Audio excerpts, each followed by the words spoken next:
Feliz y bendecido día, aprendiendo un curso de milagros. El secreto de la verdadera oración es olvidarte de las cosas que crees necesitar. Pedir algo específico es igual que ver el pecado primero y luego perdonarlo.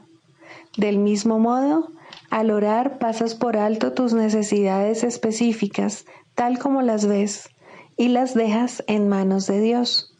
Ahí se convierten en los regalos que le haces, pues le dicen que no antepondrás otros dioses a Él, ni que quieres otro amor que el suyo. Este libro es un comienzo, no un final.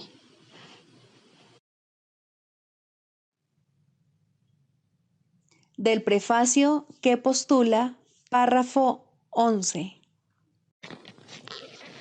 La visión de Cristo es el don del Espíritu Santo, la alternativa que Dios nos ha dado contra la ilusión de la separación y la creencia en la realidad del pecado, la culpabilidad y la muerte. Es la única corrección para todos los errores de percepción, la reconciliación de los aparentes opuestos en los que se basa este mundo. Su benévola luz muestra todas las cosas desde otro punto de vista, reflejando el sistema de pensamiento que resulta del conocimiento y haciendo que el retorno a Dios no solo sea posible, sino inevitable. Lo que antes se consideraba una injusticia que alguien cometió contra otro, se convierte ahora en una petición de ayuda y de unión. El pecado, la enfermedad y el ataque se consideran ahora percepciones falsas que claman por el remedio que procede de la ternura y el amor. Las defensas se abandonan porque donde no hay ataque no hay necesidad de ellas. Las necesidades de nuestros hermanos se vuelven las nuestras porque son nuestros compañeros en la jornada de regreso a Dios. Sin nosotros, ellos perderían el rumbo. Sin ellos, nosotros jamás podríamos encontrar el nuestro.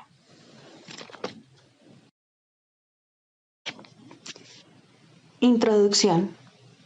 Este es un curso de milagros. Es un curso obligatorio. Solo el momento en que decides tomarlo es voluntario. Tener libre albedrío no quiere decir que tú mismo puedas establecer el plan de estudios. Significa únicamente que puedes elegir lo que quieres aprender en cualquier momento dado. Este curso no pretende enseñar el significado del amor, pues eso está más allá de lo que se puede enseñar. Pretende, no obstante, despejar los obstáculos que impiden experimentar la presencia del amor, el cual es tu herencia natural. Lo opuesto al amor es el miedo, pero aquello que todo lo abarca no puede tener opuestos. Este curso puede, por lo tanto, resumirse muy simplemente de la siguiente manera. Nada real puede ser amenazado. Nada irreal existe. En esto radica la paz de Dios.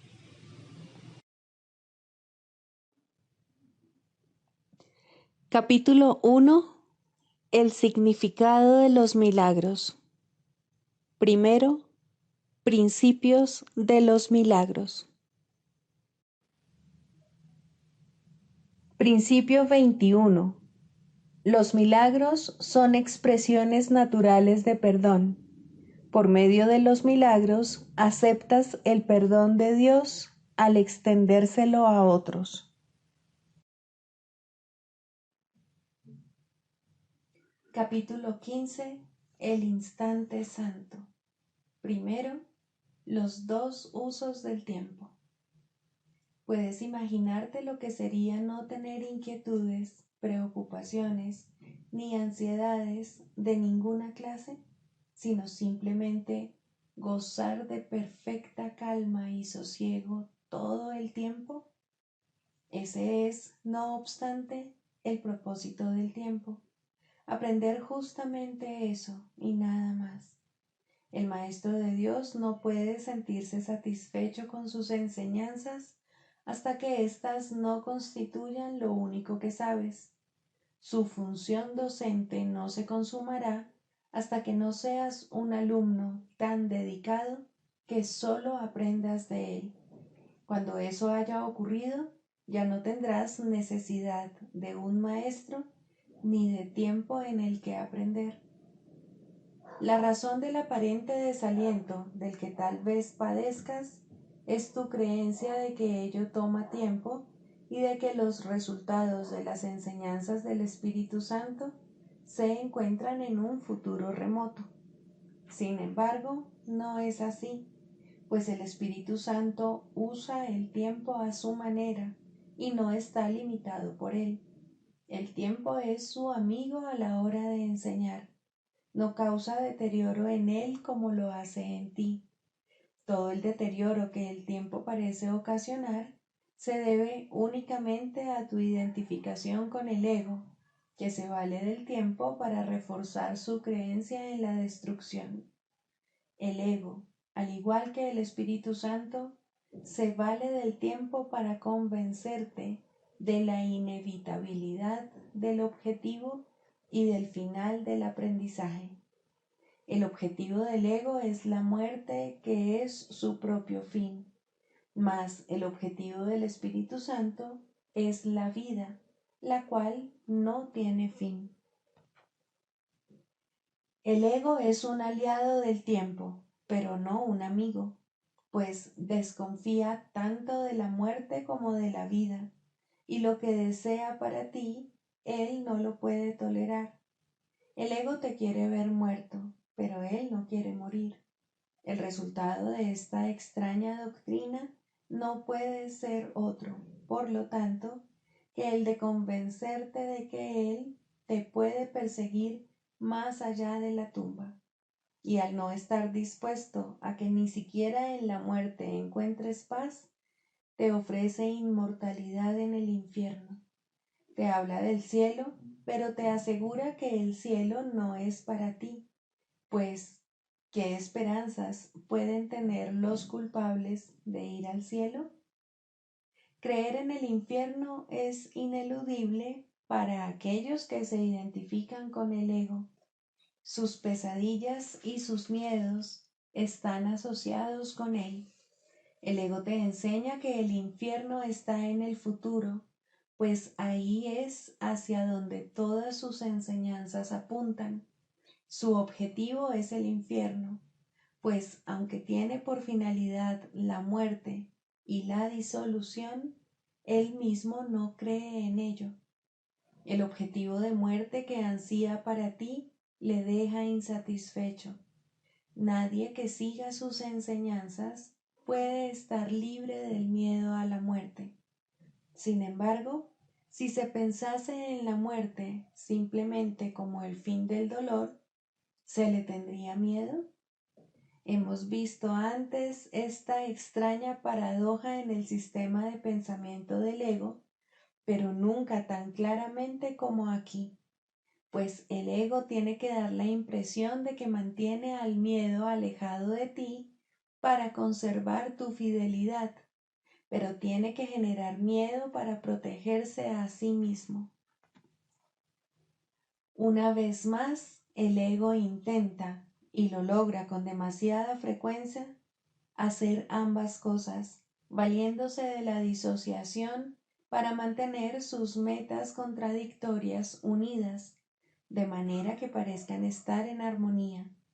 El ego enseña, por lo tanto, que la muerte es el final en lo que respecta a cualquier esperanza de alcanzar el cielo. Sin embargo, puesto que tú y el ego no podéis estar separados, y puesto que él no puede concebir su propia muerte, te seguirá persiguiendo, porque la culpabilidad es eterna.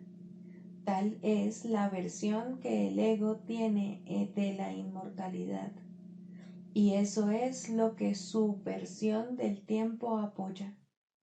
El ego enseña que el cielo está aquí y ahora porque el futuro es el infierno, hasta cuando ataca tan despiadadamente que trata de quitarle la vida Al que cree que su voz es la única que existe, incluso a ese le habla del infierno, pues le dice que el infierno está también aquí y lo incita a que salte del infierno al olvido total. El único tiempo que el ego le permite contemplar a cualquiera con ecuanimidad es el pasado, mas el único valor de éste es que no existe.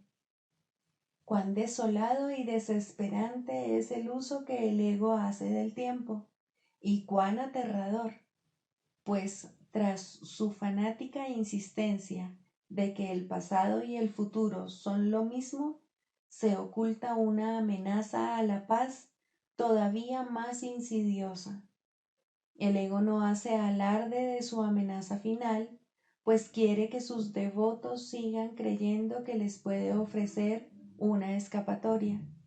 Pero la creencia en la culpabilidad no puede sino conducir a la creencia en el infierno, y eso es lo que siempre hace.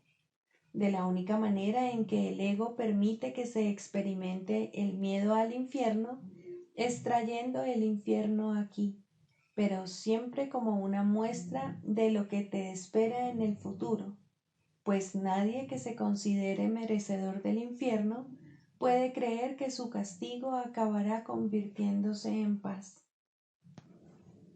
El Espíritu Santo enseña, por lo tanto, que el infierno no existe. El infierno es únicamente lo que el ego ha hecho del presente.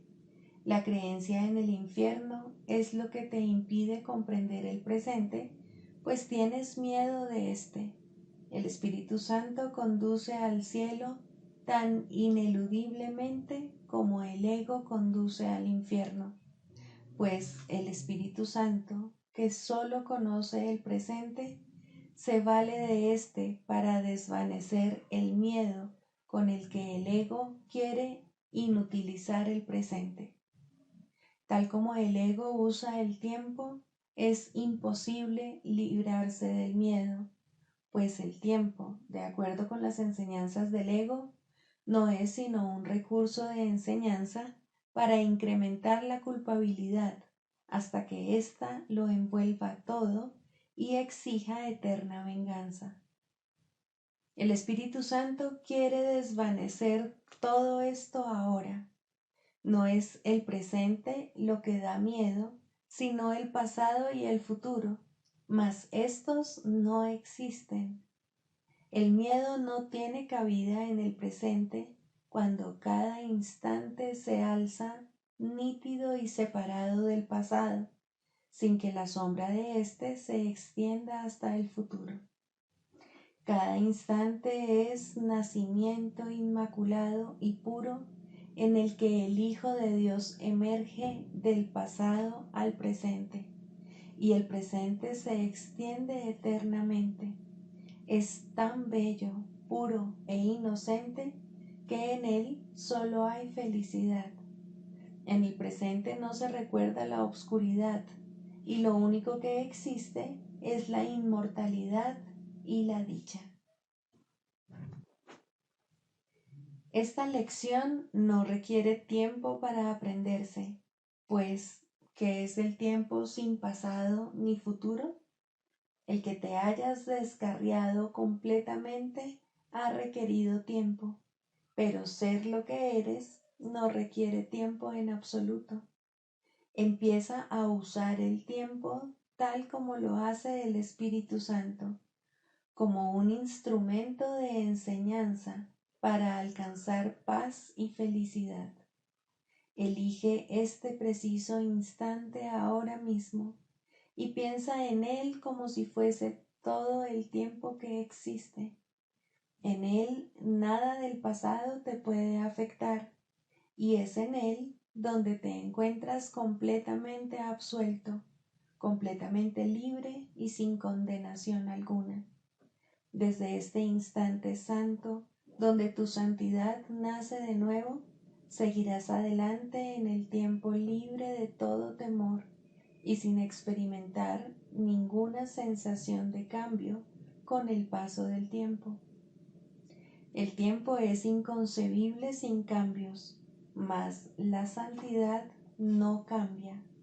Aprende de este instante algo más que el simple hecho de que el infierno no existe.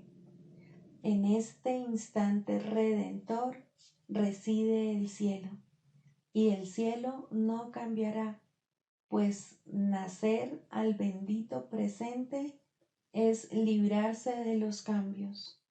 Los cambios son ilusiones que enseñan los que no pueden verse a sí mismos libres de culpa. En el cielo no se producen cambios porque Dios es inmutable. En el instante santo en que te ves a ti mismo resplandeciendo con el fulgor de la libertad, recuerdas a Dios, pues recordarle es recordar la libertad. Si sientes la tentación de desanimarte pensando cuánto tiempo va a tomar poder cambiar de parecer tan radicalmente, pregúntate a ti mismo, ¿es mucho un instante? ¿No le ofrecerías al Espíritu Santo un intervalo de tiempo tan corto para tu propia salvación? Él no te pide nada más, pues no tiene necesidad de nada más. Requiere mucho más tiempo enseñarte a que estés dispuesto a darle a Él esto que lo que Él tarda en valerse de ese ínfimo instante para ofrecerte el cielo en su totalidad. A cambio de ese instante, Él está listo para darte el recuerdo de la eternidad. Mas nunca le podrás dar al Espíritu Santo ese instante santo en favor de tu liberación, mientras no estés dispuesto a dárselo a tus hermanos en favor de la suya, pues el instante de la santidad es un instante que se comparte y no puede ser solo para ti. Cuando te sientas tentado de atacar a un hermano, recuerda que su instante de liberación es el tuyo. Los milagros son los instantes de liberación que ofreces y que recibirás. Dan testimonio de que estás dispuesto a ser liberado y a ofrecerle el tiempo al Espíritu Santo a fin de que Él lo use para sus propósitos. ¿Cuánto dura un instante? Dura tan poco para tu hermano como para ti. Practica conceder ese bendito instante de libertad a todos aquellos que están esclavizados por el tiempo, haciendo así que para ellos éste se convierta en su amigo. Mediante tu dación, el Espíritu Santo te da a ti el bendito instante que tú les das a tus hermanos. Al tú ofrecerlo, Él te lo ofrece a ti. No seas reacio a dar lo que quieres recibir de Él, pues al dar te unes a Él. En la cristalina pureza de la liberación que otorgas, radica tu inmediata liberación de la culpabilidad. Si ofreces santidad, no puedes sino ser santo. ¿Cuánto dura un instante? Dura el tiempo que sea necesario para restablecer la perfecta cordura, la perfecta paz y el perfecto amor por todo el mundo, por Dios y por ti. El tiempo que sea necesario para recordar la inmortalidad y a tus creaciones inmortales que la comparten contigo. El tiempo que sea necesario para intercambiar el infierno por el cielo. Dura el tiempo suficiente para que puedas trascender todo lo que el ego ha hecho y ascender hasta tu Padre. El tiempo es tu amigo si lo pones a la disposición del Espíritu Santo. Él necesita muy poco para restituirte todo el poder de Dios. Aquel que trasciende el tiempo por ti entiende cuál es el propósito del tiempo. La santidad no radica en el tiempo, sino en la eternidad. Jamás hubo un solo instante en el que el Hijo de Dios pudiese haber perdido su pureza. Su estado inmutable está más allá del tiempo, pues su pureza permanece eternamente inalterable y más allá del alcance del ataque.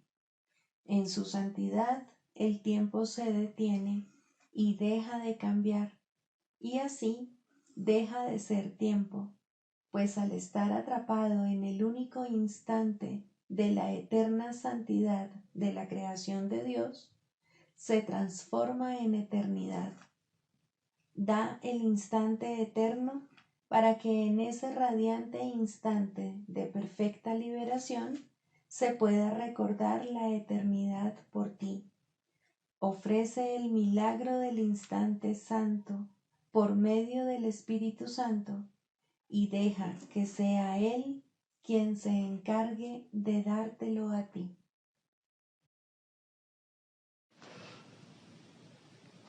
Libro de ejercicios, lección 194.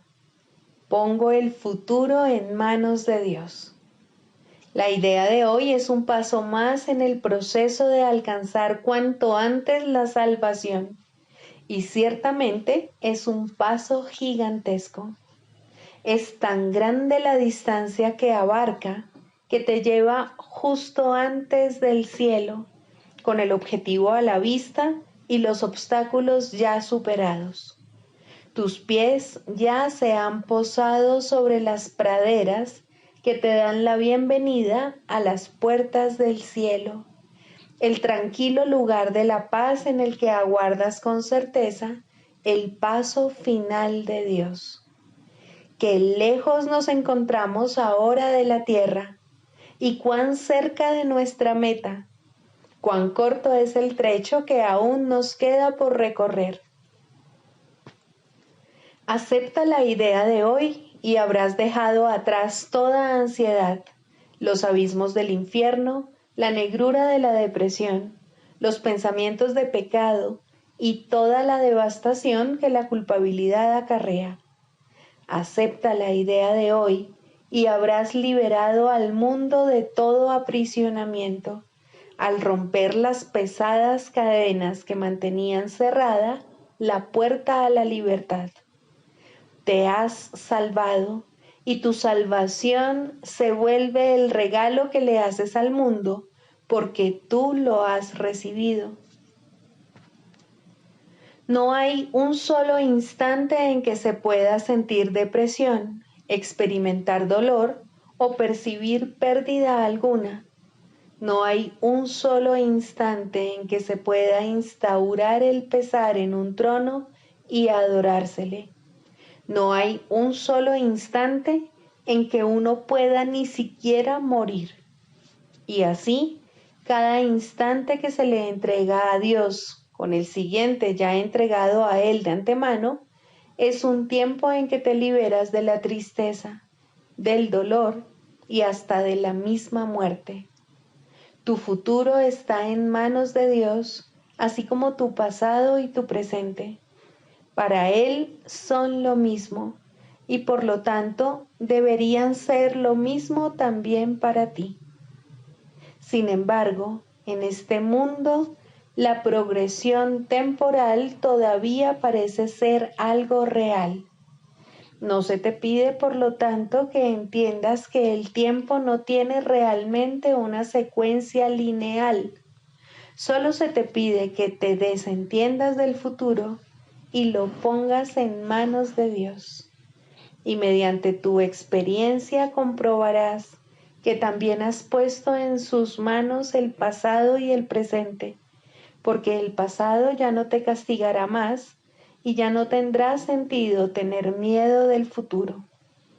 Libera el futuro, pues el pasado ya pasó y el presente, libre de su legado de aflicción y sufrimiento, de dolor y de pérdida, se convierte en el instante en que el tiempo se escapa del cautiverio de las ilusiones, por las que ha venido recorriendo su despiadado e inevitable curso.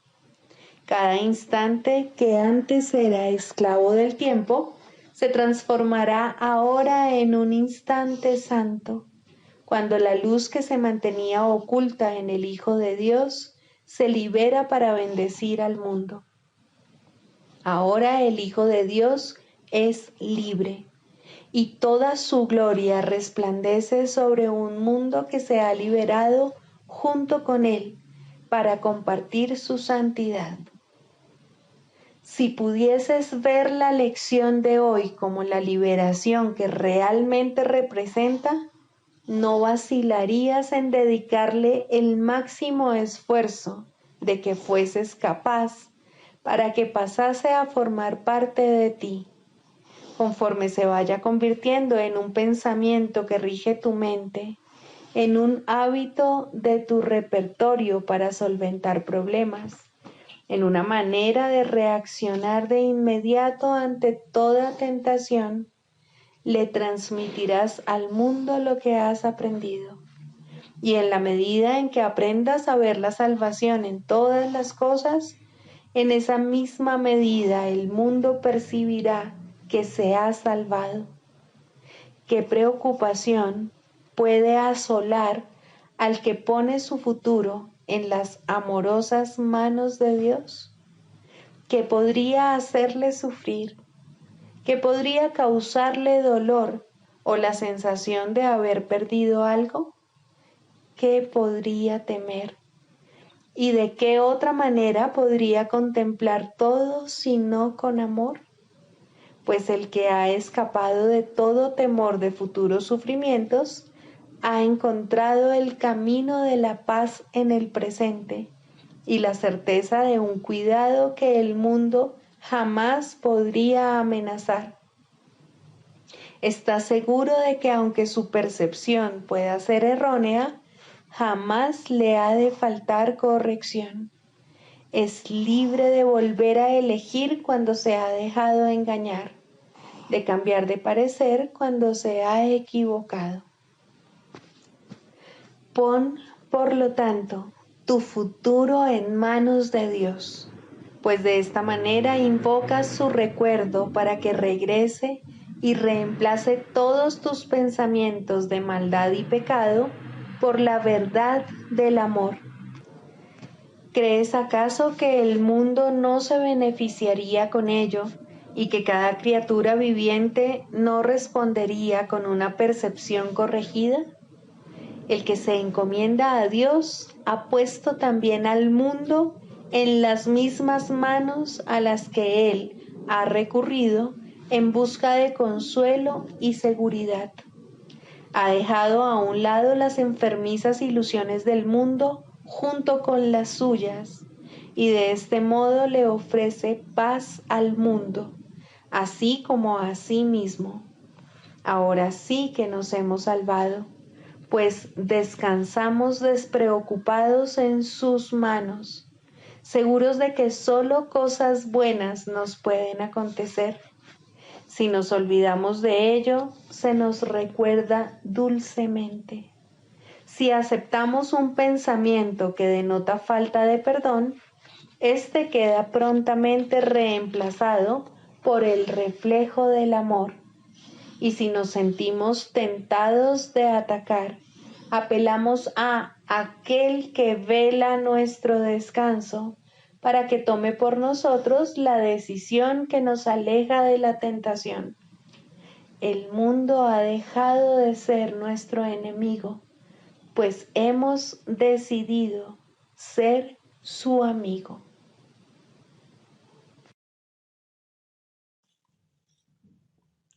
Del Manual para el Maestro, pregunta 4. ¿Cuáles son las características de los maestros de Dios? 3. Tolerancia. Los maestros de Dios no juzgan. Juzgar es ser deshonesto, pues es asumir un papel que no te corresponde. Es imposible juzgar sin engañarse uno a sí mismo. Juzgar implica que te has engañado con respecto a tus hermanos. ¿Cómo entonces no te ibas a haber engañado con respecto a ti mismo? Juzgar implica falta de confianza, y la confianza sigue siendo la piedra angular de todo el sistema del pensamiento del Maestro de Dios. Si la pierde, todo su aprendizaje se malogra. Sin juicios, todas las cosas son igualmente aceptables, pues en tal caso, ¿quién podría juzgarlas? Sin juicios, todos los hombres son hermanos, pues en ese caso, ¿quién se encontraría aparte? Juzgar destruye la honestidad y quebranta la confianza. El Maestro de Dios no puede juzgar y al mismo tiempo espera aprender.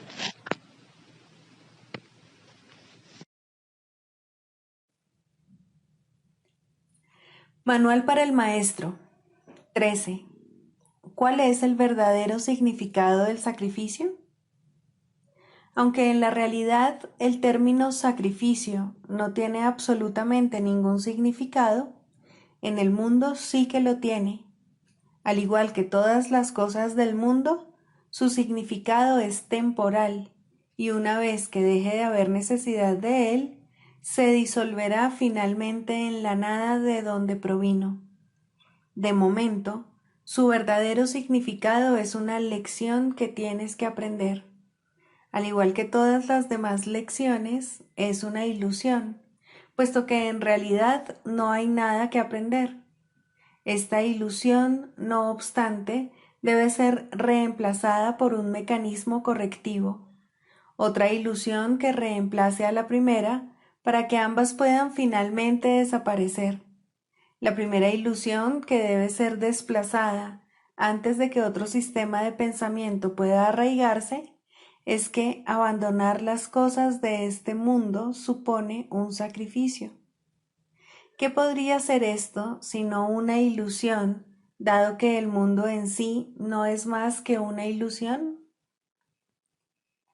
Se tiene que haber aprendido mucho, tanto para darse cuenta de que el mundo no tiene nada que ofrecer, como para aceptar este hecho.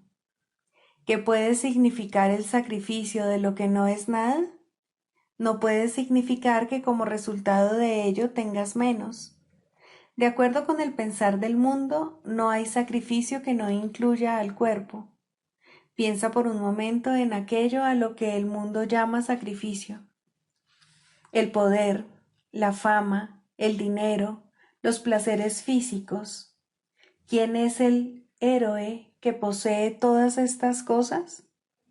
¿Qué significado podrían tener excepto para un cuerpo? Mas un cuerpo no puede evaluar.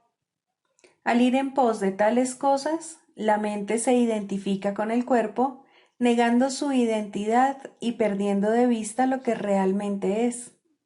Una vez que se ha producido esta confusión, a la mente le resulta imposible entender que todos los placeres del mundo no son nada, pero el sacrificio que estos conllevan, eso sí que es un sacrificio, pues ahora la mente se ha condenado a sí misma a buscar sin la posibilidad de hallar nada, a estar insatisfecha y descontenta para siempre y a no saber lo que realmente quiere hallar. ¿Quién podría escapar de esta autocondenación? Solo a través de la palabra de Dios es posible escapar, pues la autocondenación es una decisión acerca de nuestra identidad y nadie duda de lo que cree ser.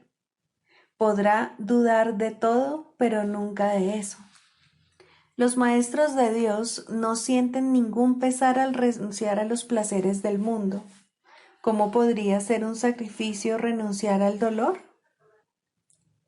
¿Lamentan acaso los adultos abandonar los juguetes que tenían de niños? ¿Y el que ha vislumbrado la faz de Cristo podría sentir nostalgia por lo que ocurre en un matadero? Nadie que se haya escapado del mundo y de todos sus males lo contempla con condenación.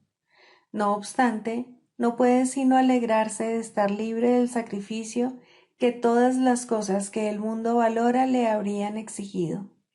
Por ellas sacrificaba su paz, por ellas sacrificaba su libertad, y, para poseerlas, hubiera tenido que sacrificar su esperanza de alcanzar el cielo y el recuerdo del amor de su Padre.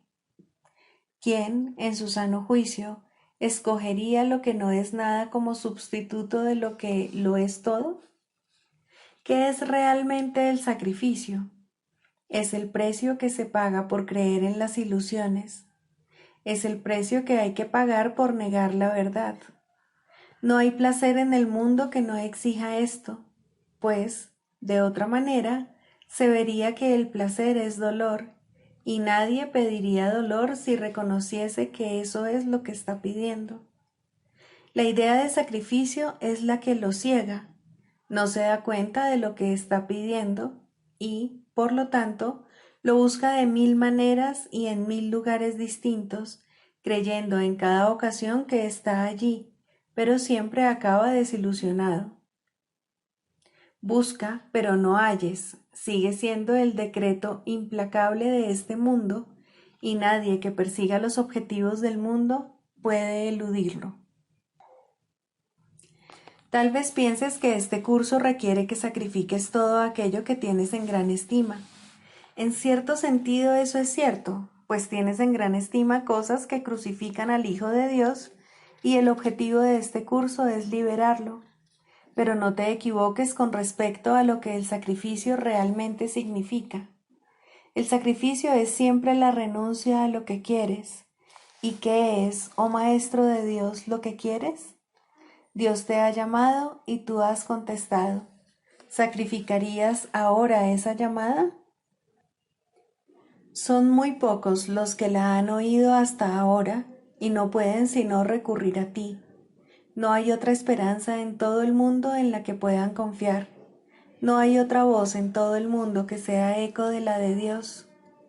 Si sacrificas la verdad, ellos se quedan en el infierno. Y si ellos se quedan en el infierno, tú no podrías sino quedarte allí con ellos. No olvides que el sacrificio es total. No hay sacrificios a medias. No puedes renunciar parcialmente al cielo. No puedes estar en el infierno solo un poco. La palabra de Dios no admite excepciones. Esto es lo que hace que sea santa y que esté más allá del mundo. Es su santidad la que señala hacia Dios. Es su santidad la que te pone a salvo. La niegas cada vez que, por la razón que sea, atacas a un hermano, pues entonces es cuando te separas de Dios. Mas esa separación no es posible. Es una separación que no puede ocurrir.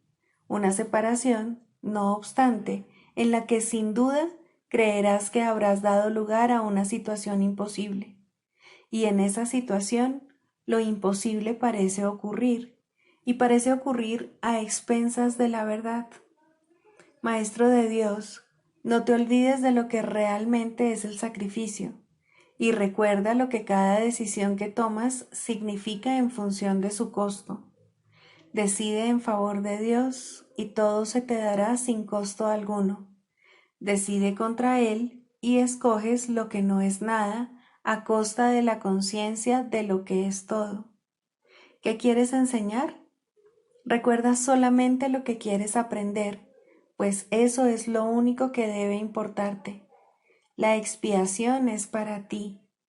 Tu aprendizaje la reivindica y tu aprendizaje la provee. El mundo no te la ofrece, pero aprende este curso y será tuya. Dios te ofrece su palabra, pues tiene necesidad de maestros. ¿Qué otra manera puede haber de salvar a su Hijo?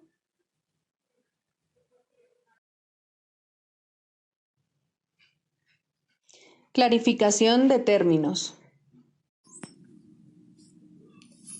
El perdón, la faz de Cristo. El perdón es el medio que nos lleva a Dios y que nos permite alcanzarle, mas es algo ajeno a Él. Es imposible concebir que algo creado por Él pueda necesitar perdón. El perdón, entonces, es una ilusión, pero debido a su propósito, que es el del Espíritu Santo, hay algo en ella que hace que sea diferente. A diferencia de las demás ilusiones, nos aleja del error en vez de acercarnos a él. Al perdón podría considerársele una clase de ficción feliz, una manera en la que los que no saben pueden salvar la brecha entre su percepción y la verdad. No pueden pasar directamente de la percepción al conocimiento, porque no creen que esa sea su voluntad. Esto hace que Dios parezca ser un enemigo en lugar de lo que realmente es, y es precisamente esta percepción de mente la que hace que no estén dispuestos a simplemente ascender y retornar a Él en paz. Y de este modo necesitan una ilusión de ayuda, porque se encuentran desvalidos, un pensamiento de paz porque están en conflicto. Dios sabe lo que su Hijo necesita antes de que Él se lo pida. Dios no se ocupa en absoluto de la forma, pero al haber otorgado el contenido, su voluntad es que se comprenda, y eso basta. Las formas se adaptan a las necesidades, pero el contenido es inmutable, tan eterno como su creador. Antes de que el recuerdo de Dios pueda retornar, es necesario ver la faz de Cristo. La razón es obvia. Para ver la faz de Cristo se requiere percepción. El conocimiento no es algo que se pueda ver, pero la faz de Cristo es el gran símbolo del perdón, es la salvación, es el símbolo del mundo real. El que la ve deja de ver el mundo. Está tan cerca ya del umbral del cielo como es posible estar mientras aún esté afuera. Mas desde ahí, un paso más basta para entrar. Es el paso final, y ese se lo dejamos a Dios. El perdón es un símbolo también, pero en cuanto que símbolo exclusivo de la voluntad del Padre, no puede ser dividido. Y así, la unidad que refleja se convierte en su voluntad. Eso es lo único que aún está en el mundo en parte y que, al mismo tiempo, es el puente que conduce al cielo. La voluntad de Dios es lo único que existe. Lo único que podemos hacer es pasar de la nada al todo, del infierno al cielo. ¿Es esto una jornada? No, en verdad no lo es, pues la verdad no va a ninguna parte. Pero las ilusiones cambian según el lugar o la época. El paso final no es más que otro cambio. Por ser una percepción, es en parte irreal. Sin embargo, esa parte desaparecerá. Lo que entonces quedará será la paz eterna y la voluntad de Dios. Ahora ya no hay deseos, pues los deseos cambian. Incluso lo que una vez se deseó puede volverse indeseable. Esto es así porque el ego jamás puede estar en paz, pero la voluntad es constante por ser el don de Dios, y lo que Él da es siempre como Él mismo. Este es el propósito de la faz de Cristo. Es el regalo de Dios para la salvación de su Hijo. Contempla únicamente esto y habrás sido perdonado. Cuán hermoso se vuelve el mundo en ese instante en el que ves la verdad acerca de ti mismo reflejada en él. Ahora estás libre de pecado y contemplas tu impecabilidad. Ahora eres santo y así lo percibes. Y ahora la mente retorna a su Creador, la unión de Padre e Hijo, la unidad de unidades que se encuentra detrás de toda unión, aunque más allá de todas ellas. No se ve a Dios, sino que únicamente se le comprende. No se ataca a su Hijo, sino que se le reconoce.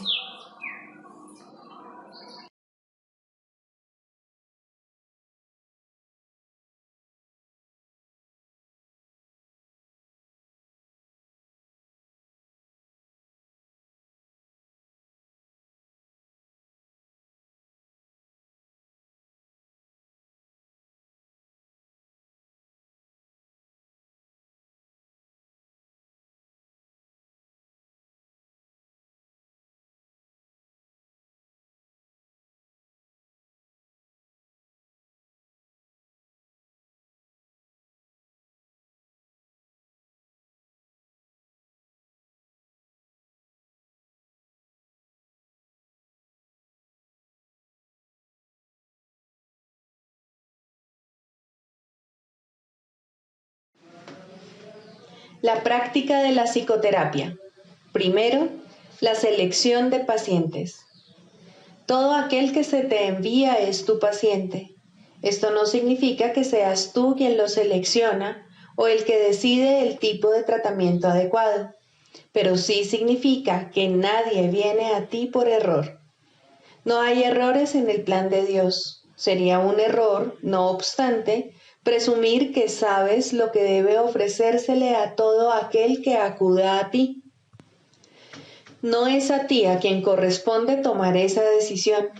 Existe una tendencia a creer que continuamente se te está pidiendo que hagas algún sacrificio en beneficio de aquellos que vienen a ti. De ninguna manera podría ser esto cierto. Exigir que te sacrifiques es exigirle un sacrificio a Dios, y Él no sabe nada de sacrificios. ¿Quién podría pedirle a lo perfecto que sea imperfecto? ¿Quién decide entonces lo que cada hermano necesita?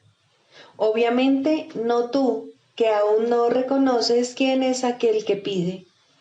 Hay algo en él que te lo dirá si escuchas. Y esa es la respuesta: escuchar. No hagas exigencias, no decidas nada, ni hagas ningún sacrificio. Solo escucha. Lo que oyes es cierto. ¿Te enviaría Dios su Hijo si no estuvieras seguro de que reconocerías sus necesidades? Piensa en lo que Dios te está diciendo. Él necesita tu voz para que hable por Él. ¿Podría haber algo más santo o un mayor regalo para ti? ¿Preferirías decidir quién es Dios o más bien escuchar la voz de aquel que es Dios en ti? Tus pacientes no necesitan estar físicamente presentes para que les sirvas en nombre de Dios. Esto puede ser difícil de recordar, pero Dios no va a dejar que los regalos que te ha dado se limiten a los pocos que en efecto ves. También puedes ver otros, pues la visión no se limita a los ojos del cuerpo. Hay quienes no necesitan tu presencia física, pero te necesitan tanto o incluso más en el instante en que te son enviados. Los reconocerás en la forma que sea más útil para ellos y para ti. No importa cómo lleguen, serán enviados en la manera que resulte más beneficiosa. Un nombre, un pensamiento, una imagen, una idea, o tal vez simplemente una sensación de que te conectas con alguien en alguna parte. La unión está en manos del Espíritu Santo. No puede dejar de darse. Un terapeuta santo, un maestro de Dios avanzado, jamás olvida una cosa. No fue él quien elaboró el programa de estudios de la salvación, ni quien estableció su papel dentro del mismo. Se da cuenta de que su parte es necesaria para el todo, y que a través de ella reconocerá el todo cuando la haya cumplido. Entre tanto, debe aprender, y sus pacientes son el medio que se le ha provisto para ello. ¿Qué otra cosa sino gratitud podría sentir por ellos y hacia ellos? Traen a Dios consigo. ¿Rechazaría este regalo por una minucia o le cerraría la puerta al Salvador del mundo para dejar entrar un fantasma? Que no traicione al Hijo de Dios. Aquel que lo llama está más allá de su comprensión, mas ¿cómo no se iba a alegrar de poder responder cuando sólo así puede oír la llamada y entender que es la suya propia?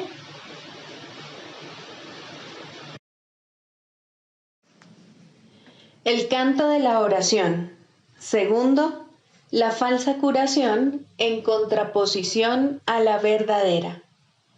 La falsa curación no es más que un mísero intercambio de una ilusión por otra más agradable, de un sueño de enfermedad por uno de salud. Esto puede ocurrir en los primeros niveles de oración en combinación con un perdón bien intencionado, pero aún no comprendido del todo. Solo la falsa curación puede dar lugar al miedo, de tal manera que la enfermedad es libre para arremeter de nuevo. La falsa curación puede, en efecto, eliminar ciertas formas de dolor y enfermedad, pero la causa sigue ahí y no dejará de producir efectos. La causa sigue siendo el deseo de morir y de vencer a Cristo. Y con este deseo, la muerte es segura, pues a la oración se le da respuesta.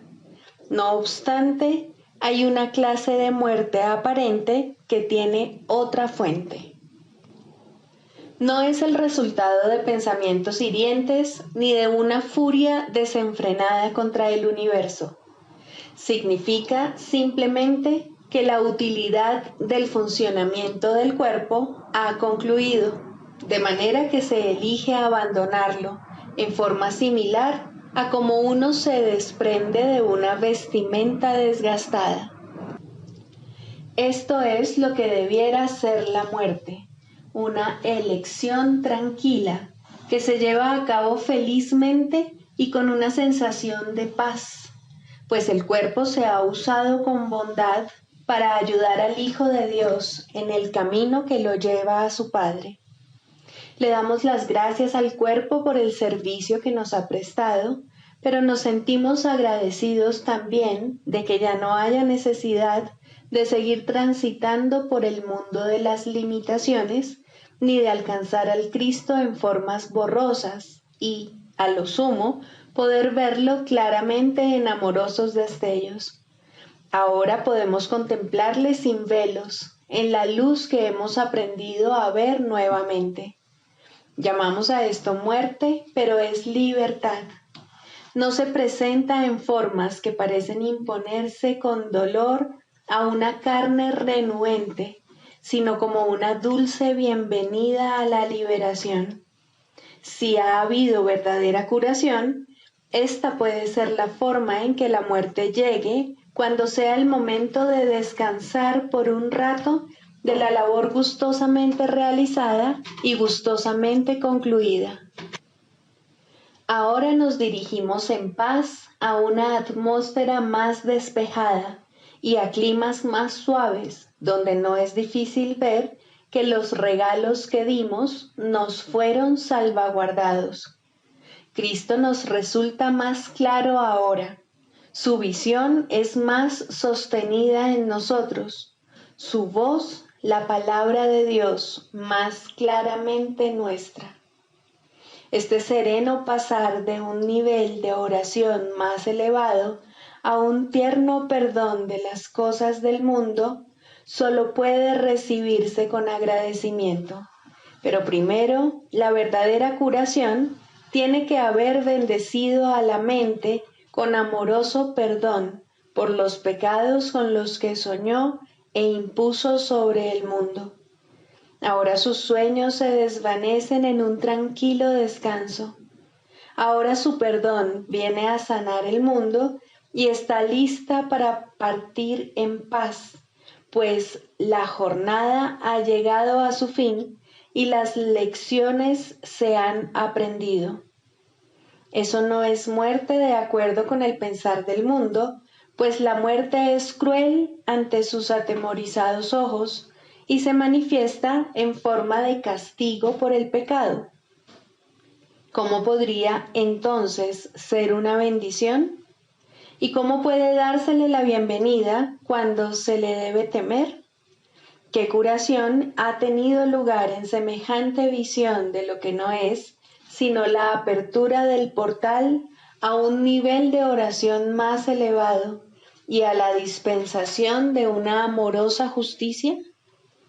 La muerte es una recompensa, no un castigo, pero este punto de vista solo puede proceder de una curación que el mundo no puede concebir. No hay tal cosa como una curación parcial. Lo que solo intercambia ilusiones no ha hecho nada. Lo que es falso no puede ser parcialmente cierto. Si has sanado, tu curación es total.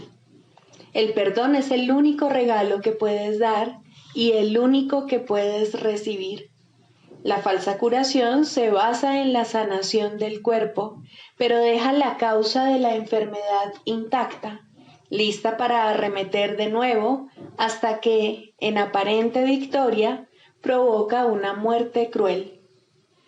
Se puede mantener a raya por algún tiempo y puede haber un breve respiro mientras aguarda para descargar su venganza contra el Hijo de Dios. Mas no se puede superar hasta que toda la fe que se había depositado en ella se deje de lado y se ponga en cambio en el sustituto que Dios ha provisto para los sueños malvados, un mundo en el que no hay un velo de pecado que lo mantenga en las tinieblas y desconsolado. Por fin las puertas del cielo se abren de par en par y el Hijo de Dios es libre para entrar al hogar que está listo para darle la bienvenida y que fue preparado antes que el tiempo fuese y que aún continúa esperando por él.